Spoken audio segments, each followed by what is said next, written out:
নমস্কার, আমি অলোক সরকার। আজকে আরও একটা অত্যন্ত গুরুত্বপূর্ণ এপিসোড নিয়ে আপনাদের সামনে হাজির হয়েছি ওয়ান মিডিয়া এডুটেনমেন্টে। এবং আপনারা জানেন আমাদের যে উদ্দেশ্য, যে আমরা সমাজের বিভিন্ন স্তরের সামাজিক, রাজনৈতিক, শ্রদ্ধেয় বিভিন্ন ধরনের মানুষকে আমরা আপনাদের সামনে হাজির করছি। উদ্দেশ্যটা কী? উদ্দেশ্যটা হচ্ছে যে সাধারণ মানুষ যাতে ভাবতে পারে যে এই মুহূর্তে যে পথে সমাজ যাচ্ছে, যে পথে দেশ যাচ্ছে, সেখান থেকে বেরিয়ে একটু নিজেকেও সময় দিয়ে যাতে সে ভাবতে পারে। আমাদের কখনোই উদ্দেশ্য ছিল না যে আমরা কিছু চাপিয়ে দেব যেটা অন্যরা করে, আমরা সেখান থেকে বেরিয়ে এসেই কিছু করব। এবং সেই উদ্দেশ্যেই আজকে আমরা এমন একজন মানুষকে পেয়েছি, যে মানুষটি বলতে পারেন এই গত 50 বছরের যে আজকে রাজনৈতিক আন্দোলন, যে রাজনৈতিক আন্দোলনের একটা সামগ্রিকভাবে একটা পরিবর্তন ঘটেছে, সেখানে বেশ কয়েক বছর ধরে অত্যন্ত প্রত্যক্ষভাবে ভূমিকা নিয়েছেন। ইয়েস, এটা হচ্ছেন আজকে সেই রকমই একটা এপিসোড, যে এপিসোডটা আমরা জানি যদি আপনারা মন দিয়ে শোনেন আজকে আপনারা অবশ্যই করে ভাবতে বাধ্য হবেন। এবং অ্যাকচুয়ালি কি হয়, রাজনীতি বা সামনের ফেজে সামনের মানুষগুলোকেই দেখা যায়, কিন্তু ঠিক পিছনে যে মানুষগুলোর বহু লড়াই, বহু চিন্তাভাবনা, তাদের যে আদর্শ, তাদের যে নীতির লড়াই, সেগুলো কিন্তু সবসময় দেখা যায় না, সামনের সারিতে উঠে আসে না। তারই উদ্দেশ্যে আজকে আমরা করেছি। সেই সংগঠনটার নাম হচ্ছে স্পার্ক। এবং জানি অনেকেই হয়তো শুনেছেন বা অনেকেই হয়তো শোনেননি। এর ফুল ফর্ম হচ্ছে শ্যামাপ্রসাদ অভিযান রাষ্ট্র কল্যাণ। এবং মানে শ্যামাপ্রসাদ শ্যামাপ্রসাদ অভিযান রাষ্ট্র কল্যাণ, মানে এটা একটা মুভমেন্ট, এটা কিন্তু কোনো সংগঠন নয়।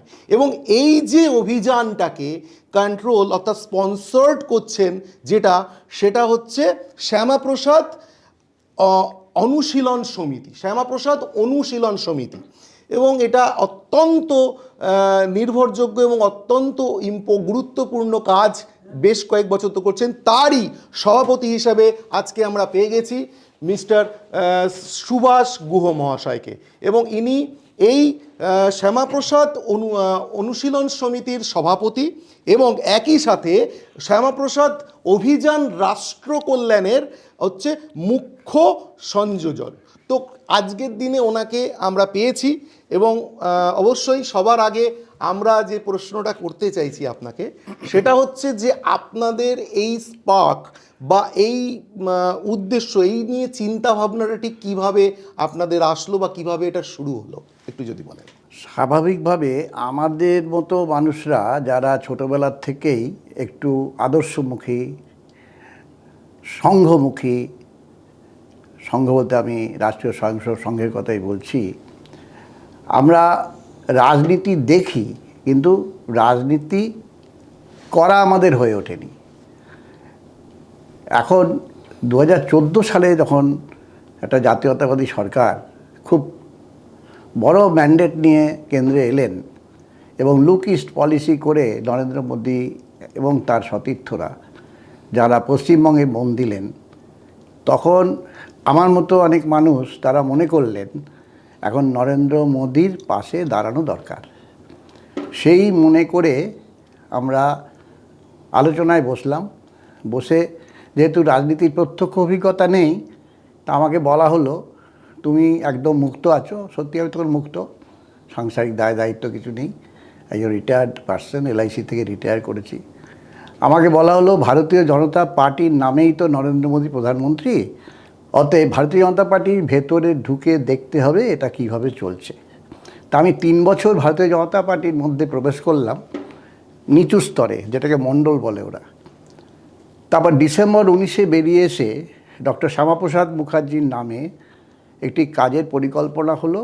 এবং যারা আমাকে বলেছিলেন যে তুমি বিজেপিতে দেখে নাও কেমন, আমি তাদের একটা রিপোর্ট করলাম। রিপোর্ট করার পরে তারা বললেন এটা রেমেডিয়াল মেজার কি হবে। আমি একটা রেমেডিয়াল মেজারের পেপার সাবমিট করলাম। ওটা দেখে বললেন প্রচুর মেহনত করতে হবে, অর্থ কোথার থেকে আসবে। আমি তখন বললাম যে প্রচারকের অর্থ তো লাগে না, প্রচারক তার সাধ্যমতো নিজের সাধ্যমতো কাজ করেন, আমি নিজের যা সম্ভব তাই করতে থাকবো। ধীরে ধীরে আজকে কি হলো, এই স্পার্ক মুভমেন্ট এইবারে যে 21 সালের যখন, তার আগে 19-এর লোকসভাতে আমি ছিলাম না, স্পার্ক ছিল না বা সেটা ছিল না। 21 সালে বিধানসভা নির্বাচনের পরে যে পোস্টপোল ভায়োলেন্স ইত্যাদি হলো, সেই সময়ে মানুষের কাছে পৌঁছে রিলিফ দেওয়া, সমাজ থেকে সাপোর্ট নিয়ে রিলিফ দেওয়া, সেই কাজটা আমরা শ্যামাপ্রসাদ অনুশীলন সমিতিতে করেছি। কারণ অনেকে অনুশীলন সমিতির সঙ্গে যুক্ত ছিল এবং 21-এর নির্বাচনে অংশ নিয়েছিল মানে কাজ করেছিল তারা।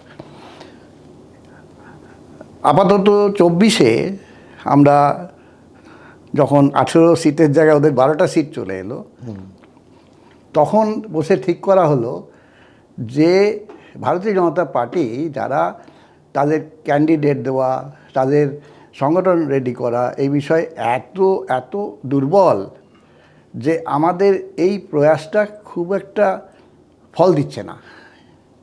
তাতেও আলোচনায় যেটা বেরুলো সেটা হচ্ছে ফললাভ যেভাবে ভাবা হচ্ছে রাজনীতির ক্ষেত্রে সংখ্যা দিয়ে ইত্যাদি দিয়ে, সেইটার অন্য মেকানিজম আছে, সেই মেকানিজমের সঙ্গে আমরা সম্পর্কিত নই। আমাদের সম্পর্ক হচ্ছে অ্যাওয়ারনেস, আমাদের সম্পর্ক হচ্ছে জনার্দন তাকে রেডি করা, যে কি সমর্থন করা উচিত, কি নিয়মে চলা উচিত ইত্যাদি। কাজটা যথেষ্ট প্রগতি হয়েছিল। তখন তারা বললো আমরা মিশন লোটাস নামে আমরা কাজটা করতাম, প্র্যাকটিক্যাল কাজটা।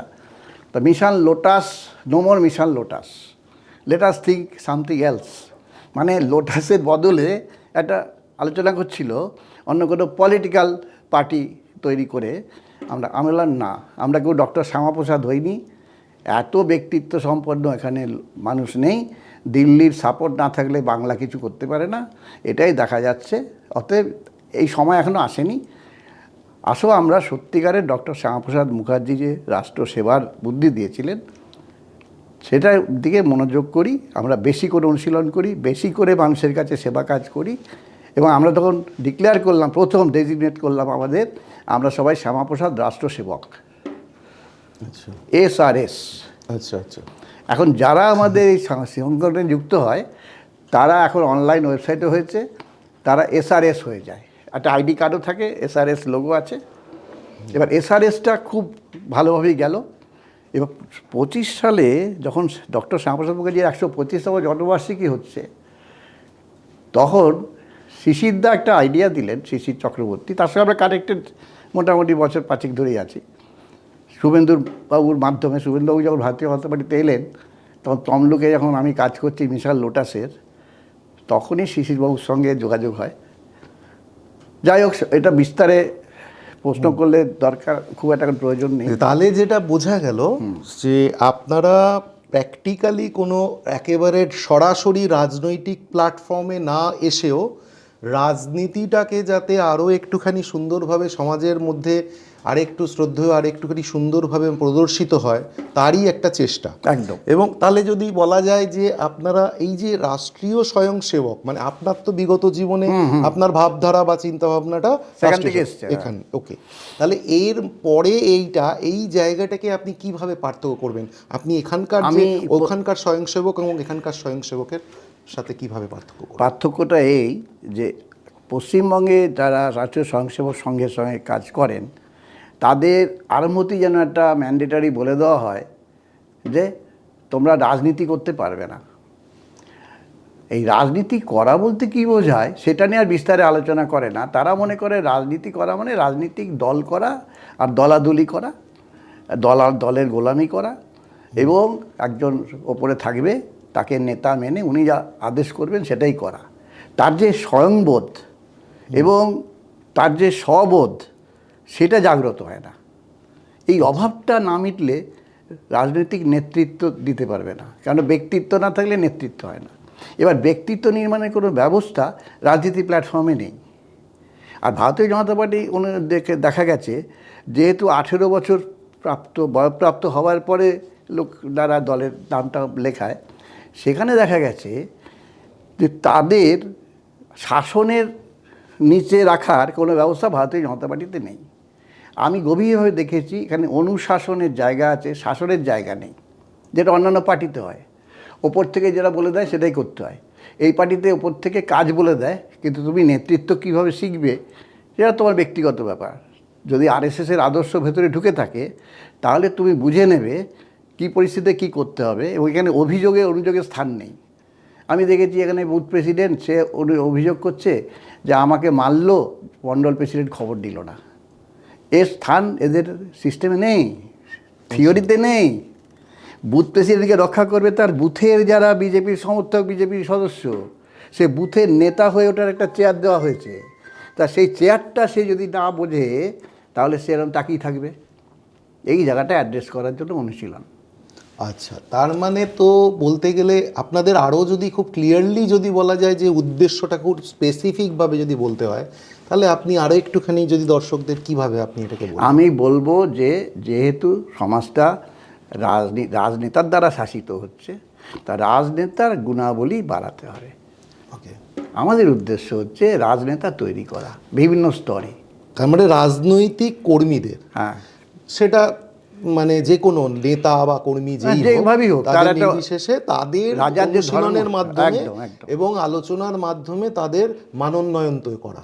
আলোচনা শুধু না, তাদের দৈনন্দিন নিত্যদিনে আচ্ছা, শিক্ষাক্ষেত্র, স্বাস্থ্যক্ষেত্র এবং স্পোর্টস, কালচার, সেসব প্রতিষ্ঠানের সঙ্গে সম্পর্ক তৈরি করে ওদেরকে সাপোর্ট দেওয়ার মাধ্যমে সেবা বুদ্ধিটা জাগ্রত করা।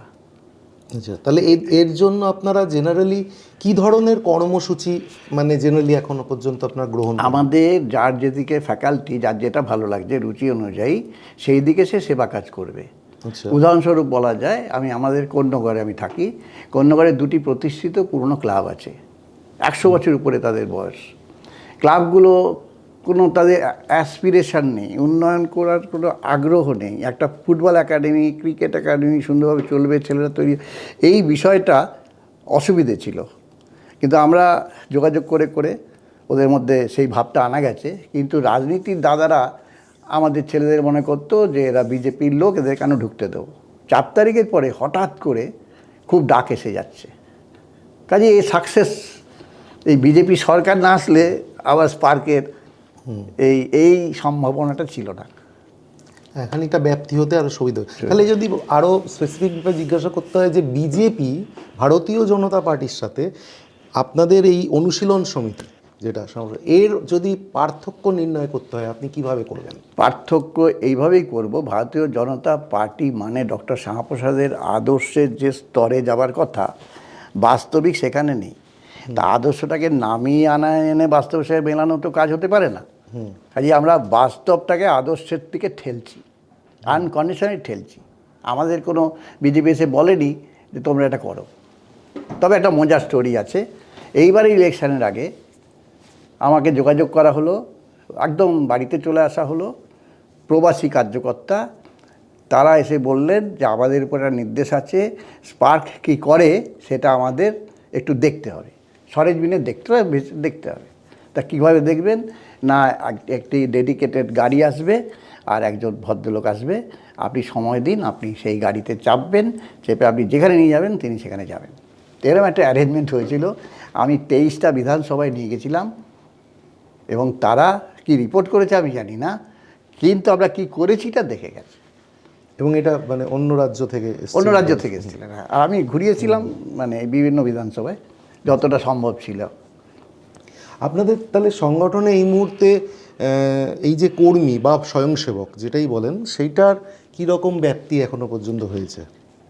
আসলে ব্যাপ্তি অনেক হয়েছে, কিন্তু আমাদের ওয়েবসাইট মেম্বারশিপটা লিখিত পরিতভাবে আমরা চালু করেছি এই 25 দিনের মতো হলো। আচ্ছা, তাতে 360 জন রেজিস্ট্রেশন করেছে গতকাল পর্যন্ত। আমরা এটাকে আলাদা করে প্রমোট করছি না, যেখানে একটা ক্লাস করছি, ক্লাস করে ওটা তারা করে ফেলছে। আর সাইটে একটু প্রবলেম আছে, সেটাও ইমপ্রুভ করছে। ওইভাবে নয়, আমাদের অ্যাক্টিভিস্ট চারিদিকে আছে। এভরি ডে বিভিন্ন বিধানসভা স্তর থেকে ডাক আসছে যে আমরা একটা স্পার্কের ক্লাস করব। ফাইন, তার মানে আপনাদের মানে অনেক আগে থেকেই অ্যাক্টিভিস্টরা চারিদিকে আছে, এবার থেকে আপনারা সংগঠিতভাবে সংগঠিতভাবে ওটাকে স্ট্রাকচার দিয়ে কন্টেন্ট এটাকে চালু করেছি। Very good. আচ্ছা, তাহলে যেটা বুঝতে পারলাম যে সরকার গঠনে আপনাদের এই যে বিজেপি সরকার আসার এতে আপনাদের একটা ভূমিকা, প্রত্যক্ষ ভূমিকা ছিল, পরোক্ষ ভূমিকা সব ছিল। রকমই ছিল। সেটাকে কিভাবে আপনি এক্সপ্লেন করবেন? আমি এক্সপ্লেন করবো আসলে এটা খুব ব্যাপার। যিনি এসছিলেন আমার সঙ্গে ঘুরছিলেন, তিনি বলছেন যে 125তম জন্মবার্ষিকীতে আপনারা স্পার্ক যোজনা চালু করেছেন। অ্যাকচুয়ালি যেটা বলতে গিয়ে আমি অন্যদিকে গেলাম। এই স্পার্ক যোজনাটার চেয়ারম্যান হচ্ছেন মাননীয় শিশির অধিকারী, আর আমি হচ্ছি মুখ্য সংযোজক, আর প্রবীর ভট্টাচার্য আরএসএস থেকেই উনি এসছেন এটার সম্পাদনা করেন, এই এক্সিকিউশন দেখেন, তিনি হচ্ছে প্রবীর। এই তিনজন লোক হচ্ছে স্পার্ক মুভমেন্টের মাথা। এবার স্পার্ক মুভমেন্টে যখন ডাউন দি লাইন বিভিন্ন স্তরে নামছে, সবারই নাম হচ্ছে সংযোজক। তারা শুধু মানুষের সাথে সম্পর্ক করবে, করে কানেক্ট করবে, আর কোনো এখানে ডিসিশনের ব্যাপার নেই। কাজগুলি তো করতে হবে, শিক্ষাক্ষেত্র, স্বাস্থ্যক্ষেত্র, ওইভাবে বিয়ে করবে। আর আমাদের ডিজিটাল সাপোর্ট নিয়ে আমরা সংগঠনটাকে স্ট্রাকচারটা রেডি করছি আর কি। আচ্ছা, এই যে কোথাও না কোথাও মানে বলতে পারেন একটা অপবাদ আছে, বা কোথাও না কোথাও একটা আলোচনা আছে সমাজের বিভিন্ন স্তরে, যে রাজ্যে পশ্চিমবঙ্গ রাজ্য বিজেপি এখনও স্বয়ংসম্পূর্ণ নয়। কোথাও না কোথাও একেবারে দিল্লি সেন্ট্রাল নেতারা যা বলবে সেটাই হবে। তো এই জায়গায় আপনারা, আমি যতদূর জানি আপনারা একটা ভূমিকা চেষ্টা করছেন, সেটা কিভাবে আপনারা? প্রথম কথা হচ্ছে, আমরা যেহেতু প্রত্যক্ষভাবে ভারতীয় জনতা পার্টির মধ্যে নেই, কিন্তু আমরা ভারতীয় জনতা পার্টির অনেক সদস্য, পদাধিকারী, তারাও স্পার্কের সঙ্গে আছে। তা স্বাবলম্বন যতক্ষণ না হচ্ছে ততক্ষণ তো অবলম্বন লাগবে। অতএব ওটা নিয়ে আমরা বেশি কিছু বলছি না, কিন্তু আমরা দেখছি দ্রুত স্বাবলম্বন দরকার।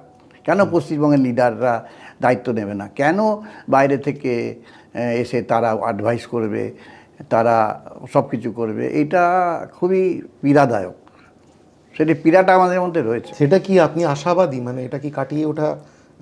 অবশ্যই অবশ্যই অবশ্যই। আচ্ছা, আমাদের বড় সংকট ছিল এই যে সরকারগুলি ছিল না, ওদের থেকে মুক্তি পাওয়ার পর মানুষের মধ্যে এমন একটা স্বতঃস্ফূর্ততা, তার সঙ্গে তার ভেতরের শক্তির অনুসন্ধান, আত্মপ্রত্যয় এমন জেগে উঠেছে, আত্মশ্রদ্ধা জেগে উঠেছে, কাজে এটা হতে বেশি সময় লাগার কথা নয়। আমি নিজেও বুঝতে পারছি 4 তারিখের পরে আমারও অনেক স্ফূর্তি হয়েছে ভেতর থেকে, অনেক কনফিডেন্স বেড়ে গেছে, মানে একটা মুক্ত হাওয়া একেবারে মনে হয়েছে।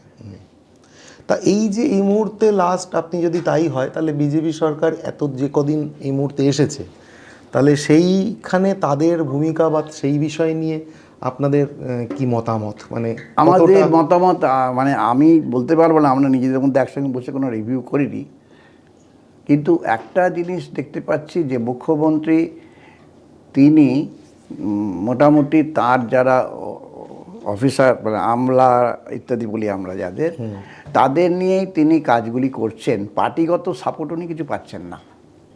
আচ্ছা, কারণ দলের অভিমুখ বলে কিছু নেই এখানে। যার জেলা প্রেসিডেন্ট তার বুথ প্রেসিডেন্ট পর্যন্ত কোনো ডাইরেকশন দিচ্ছেন না। এমএলএরা অনেক সময় মনে হচ্ছে তারাই দলপতি। এমএলএরা তো দলপতি নন, বা দলের লোক নন, তারা তো জনপ্রতিনিধি, জনতার কাছে দায়বদ্ধতা। এবার জনতার কাছে দায়বদ্ধতাটা এক্সিকিউট করতে গেলে তার তো বাহিনী লাগবে। সেই বাহিনীতে দেখা যাচ্ছে উনি একজন পার্সোনাল অ্যাসিস্ট্যান্ট, সেও আউটসাইডার, দল দেয়নি যে তুমি একে পিএ করো, নিজের থেকে খুঁজে নিয়েছেন। Very interesting, total chaos. কিন্তু তাতে কন্ট্রোল, মানে কিছু সাংগঠনিক কন্ট্রোল দেখাই যাচ্ছে না। তাতে কি মানে সেটা কোনো অসুবিধে নেই। অসুবিধা এই জন্য নেই, জনতা অনেক জেগে উঠেছে। আচ্ছা, জনতা এই ভালো মন্দটা দেখে কমেন্ট করছে, এবং এই কমেন্টটা কোথায় করছে? আমাদের কাছে। আগের তুলনায় অ্যাওয়ার অনেক বেশি, অনেক আমাদের কাছে কমেন্ট করছে, অভাব অভিযোগ আমাদের কাছে এসে বলছে, আর আমরা স্পার্কের থ্রুতে নিষ্পত্তি করছি।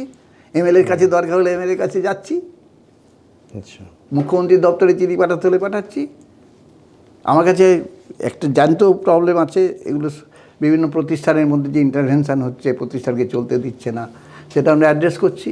স্পার্কের নামে যাচ্ছি, লোকে এন্টারটেইন করছে, সোশ্যাল মিডিয়া এতটা না হলেও এন্টারটেন করছে। সুভাষ ঘোষ পার্ক এটা আপনাদের চেষ্টায়, বিশেষ করে এই প্রতিষ্ঠান, যে প্রতিষ্ঠানে বসে কথা বলছি আপনাদের এখান থেকেও অনেক ভালো ভালো মানুষ স্পার্কের বার্তা পেয়েছেন। আমরা এখানে সেমিনার করেছি হেলথ ম্যাটার্সের মধ্যে, হেলথের আলোচনার সঙ্গে সঙ্গে স্পার্কটা কী করে হেলথ প্রমোট করবে রিলেট করে আমরা করেছি, যার জন্য এখন অত অপরিচিত আর নয় স্পার্ক। আচ্ছা, তাহলে কি মানে সেই অর্থে এখনও কি এটা মেনে আপনি নিচ্ছেন যে মানে এখনও সাংগঠনিকভাবে পশ্চিমবঙ্গে বিজেপি এখনো দুর্বল? সাংগঠনিক দুর্বলতার মূল কারণ হচ্ছে, আমি আবার বলেছি, এটা শাসনের পার্টি নয়, অনুশাসনের পার্টি। অনেক অনুশাসিত মানুষজন রয়েছে, তাদেরকে নিয়েছো, তাদেরকে আনছে না, তাদেরকে ব্যাপ্ত করে মানে একদম দূরে থাকলেই যারা তারা ভালো হয়। এটা তো ভালো জিনিস না। আপনারা তার মানে এই স্পেসটা কভার করার এই স্পেসটা কভার করছি। চেষ্টা করছেন। হ্যাঁ, কারণ আমার শ্যামাপ্রসাদের নামে দল তো, তাকে যে কোনো মূল্যে রক্ষা করতে হবে বা বাড়ি। এই মুহূর্তে আপনাদের ফিউচার মানে যদি ভবিষ্যতে আরও যে সমস্ত কর্মসূচি এই নিয়ে যদি একটু বলেন, আগামী দিনে কী রকম কী কর্মসূচি নিয়ে আপনারা ভাবছেন? আমাদের কর্মসূচি স্পষ্টই আছে। আমরা প্রতিষ্ঠানগুলোকে শক্তিশালী করব, যেমন শিক্ষক আরও ভালো করে শিক্ষকতা করবেন, ডাক্তার আরও ভালো করে তার প্র্যাকটিসটা করবেন, এনভায়রনমেন্টে চেঞ্জ করে দেওয়া হবে। কর্মচারী পরিষদ তারাও স্পার্ককে ডাকছে, ডাক্তাররা স্পার্কের সঙ্গে মিশছে। তারা আগে ভাবতো যে আমার ডিউটিটা করার জন্য আমাকে ওর উপর নির্ভর করতে হবে, এখন আমি কতটা পারি তারপর আটকে গেলে তখন ওর উপর নির্ভর। এই স্বনির্ভরতা, আত্মনির্ভরতা, এই জায়গাটা জোর এসছে। একজন শিক্ষক, তিনি আগে পরিবেশ নেই এসব বলতেন, এখন তিনি পরিবেশ তৈরি করার কাজও করছেন। স্বামীজির বিখ্যাত কথা আছে যে আমরা যেমন বলেছে ক্রিচার অফ এনভায়রনমেন্ট, মার্ক্সের তত্ত্বে বলেছে ক্রিচার অফ এনভায়রনমেন্ট। স্বামীজি বলছেন men create their own environment, তবেই তো মানুষ। তা সেরকম যারা সমাজের সেরকম পজিশনে আছেন, খাওয়া পড়ার অভাব নেই থেকে আরম্ভ, তারা তো পরিবেশ তৈরি করবেন। তাহলে তো আপনাদের উদ্দেশ্যটা নো ডাউট অত্যন্ত ভালো, বিশেষ করে পশ্চিমবঙ্গের এইরকম একটা 50 বছরের ইতিহাস এবং সেখানে এই ধরনের পটভূমিকায় মানুষ যেভাবে চারিদিক দিয়ে বিভিন্নভাবে বিভ্রান্ত, বিশেষ করে চিন্তাভাবনা যেভাবে অনেক ক্ষেত্রেই কোলাপস করে গেছে, সেক্ষেত্রে দাঁড়িয়ে আপনারা তার একটা আবহাওয়া, কিন্তু আপনারা যেটা মনে করছেন এর বিরুদ্ধে একটা অপ্রতিরোধ্য লড়াই যদি করতে, তাতে কি প্রচার মানে আপনারা মৌখিক প্রচারের মাধ্যমে? না, আমাদের ডিজিটাল যুগ যখন, আমাদের ডিজিটাল প্রচারটা খুব দরকার। এবং আমাদের অনেক সময় বলা হচ্ছে তোমরা প্রেস মিট ইত্যাদি করছো না কেন, এখনও সেই সময়টা আসেনি বলে করছি না। আচ্ছা, বহু মানুষরা তারা এই মানে বিভিন্ন বিশেষ শহরে বিভিন্ন জায়গাতে তারা সেমিনার তৈরি করছে, যে সেমিনারে বিশিষ্ট মানুষরা আসছেন। তার রিসোর্স তো লাগবে, যে কোনো কিছু করতে গেলে অর্থ একটা ফ্যাক্টর। তা আমরা নিজেরা ঠিক করেছি যে নিজেরা কোনো সাধ্যমতো যা করব। কেউ যদি এগিয়ে এসে বলেন এটা আমি স্পন্সর করব, ঠিক আছে, তখন দেখব। কাজ আমাদের আপাতত যে লেভেলে করতে হচ্ছে তাতে এখন পর্যন্ত অসুবিধে হচ্ছে না। আচ্ছা, যেমন ফাইন্যান্সিয়াল সাপোর্ট কোনো প্রতিষ্ঠান চাইছে না।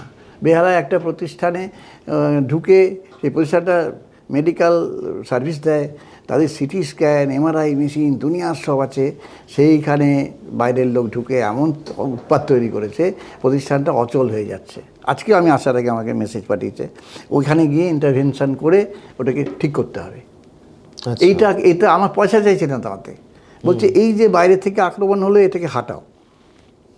আমাদের ছেলেরা ওখানে টিম আছে, এটা সোশ্যাল প্রোটেকশন, একদম প্রোটেকশন, হ্যাঁ, সুরক্ষা। প্রতিটা মানুষের সুরক্ষা তো এনশিওর করবে পলিটিক্যাল সিস্টেম। সেখানে থ্রেট, একটা থ্রেটের মধ্যে আরেকটা থ্রেট।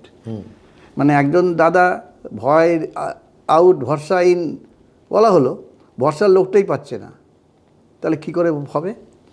তাহলে আপনারা তো এতগুলো বছর ধরে রয়েছেন, এখন নতুন করে শুরু করেছেন, তাই আমি ওইটাই আমি যেতে চাইছি না। অ্যাক্টিভ মেম্বার বা আপনাদের একটু অ্যাক্টিভিটিস সংখ্যা অনেক, এবং সেটা আমরা দেখেওছি, আপনারা বিভিন্ন জায়গায় বিভিন্ন স্তরে কাজ করছেন। কিন্তু তাহলে এখন এই মুহূর্তে যে ডিপ স্টেট নিয়ে যে এত আলোচনা বা এইটা নিয়ে কি আপনাদের অনুশীলন হচ্ছে? মানে এটা এরকম একটা যদি ভয়ঙ্কর কিছু ঘটতে থাকে, তাহলে কি আপনারা এর জন্য প্রতিরোধ করার জন্য বা এই সমাজে আপনারা যথেষ্ট সক্ষম বলে মনে করছেন?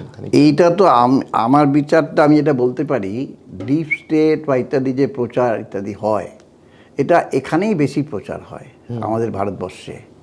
কারণ ভারতবর্ষের মানুষ তার আত্মরক্ষার জন্য যেটুকু অ্যাওয়ারনেস দরকার সেটা নিয়েও মাথা ঘামায়নি। এত প্রোটেক্টেড সোসাইটিতে বড় হয়েছে এনভায়রনমেন্ট। আমি যা মনে করি ডিপ স্টেটের ব্যাপারটা আমরা যদি নিজেরা আমাদের স্টেটের ব্যাপারটা ঠিক করি তাহলে ডিপ স্টেটকে মোকাবিলা করা যাবে। নেই যেমন আপনার সিজেপির যে উত্থান রিসেন্টলি, এবং সেটা নিয়ে যে মানে একটা কালো ছায়া তৈরি হয়েছে, সেটা মানে কি মনে হচ্ছে আপনাদের ভূমিকা, মানে আপনাদের এ নিয়ে কোনো আলোচনা বা আপনাদের কোনো এইটা নিয়ে বিষয় নিয়ে কোনো মতামত আছে? আমাদের এই ভারতীয় জনতা পার্টির সরকারকে যে কোনো মূল্যে আমাদের মানুষের অংশগ্রহণের মাধ্যমে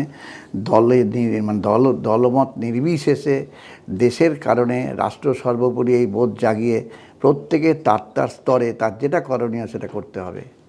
এইটা একদম ডিউটি এসে গেছে, যাতে বাইরের এই ইন্টারভেনশন সেটা আমাদের আত্মবিশ্বাসকে ধাক্কা মানে আত্মবিশ্বাস বাড়াতে হবে, আত্মশ্রদ্ধা বাড়াতে হবে। আমরা দুজন মারামারি করি নিজেদের মধ্যে, তখন থার্ড পার্টি ঢুকে যায়। সব ছোটো ক্ষেত্রেও যা, এই ক্ষেত্রেও তাই। স্টেটে মারামারি হচ্ছে না। পশ্চিমবঙ্গ সরকারটা কেমন ছিল? কেন্দ্র যা বলবে তার বিপরীতে বলবে। সারা ভারতবর্ষের কংগ্রেস সরকার কি ছিল? তারা কি বলে নিজেরাই জানে না। সংবিধান এরকম করে দেখায়, সংবিধান মানে না। তো এইসব ব্যাপার আছে। তার মানে আলোচনা সমালোচনার মধ্যে একটা বৃহত্তর একটা মানে যথেষ্ট সক্ষম এবং স্বয়ংসম্পূর্ণ একটা সমাজ যাতে গড়ে ওঠে, সেই বিষয়েই আপনাদের মেন উদ্দেশ্য, এবং সেটা নিয়ে আপনারা কাজ করছেন রেগুলার, এবং সেগুলোর উপরে পর্যালোচনা হচ্ছে বিভিন্ন সমিতি বা অনুশীলন সমিতির মাধ্যমে। তো সেখান থেকে এখনো পর্যন্ত আপনাদের কতগুলো মানে বিধানসভাতে এখনো পর্যন্ত? আমাদের মোটামুটি এখন 56টা বিধানসভাতে স্পার্কের কাজটা খুব গুছিয়ে হচ্ছে, অর্গানাইজডভাবে। আমাদের টার্গেট হচ্ছে সব বিধানসভাতে পৌঁছানো। সেটা মোটামুটি কতদিন আপনারা মনে করছেন? এটা আগামী 6 মাসের মধ্যে আমরা পারবো। নর্থ বেঙ্গলটা এখন ধরছি না, নর্থ বেঙ্গল থেকে ডাক আসছে, কিন্তু আগে এদিকটা করে তারপর নর্থ বেঙ্গল ধরা যাবে। অ্যাক্টিভিস্ট আছে, তারা করছে, কিন্তু আরও সুচারুরূপে গুছিয়ে যে করাটা, সেটা আমরা ধরছি। আর এই কাজটা তো চলবে, অনন্তকাল চলবে। এখান থেকেই পলিটিক্যাল ওয়ার্কার তৈরি হবে, তারা রাজনীতির দল তৈরি করতে পারে। কিন্তু শ্যামাপ্রসাদের যে আদর্শটা, নেতাজি এবং শ্যামাপ্রসাদ বাংলার দুই আইকন। একজন একেবারে দেশকে স্বাধীন করার জন্য জীবন দিয়েছেন, আরেকজন স্বাধীন ভারতবর্ষ কীভাবে চলা উচিত তার নিদান দিয়েছেন। কিন্তু শোনা হয়নি নানা কারণে, এখন শুনছে, সময় এসছে, শুনতে হবে।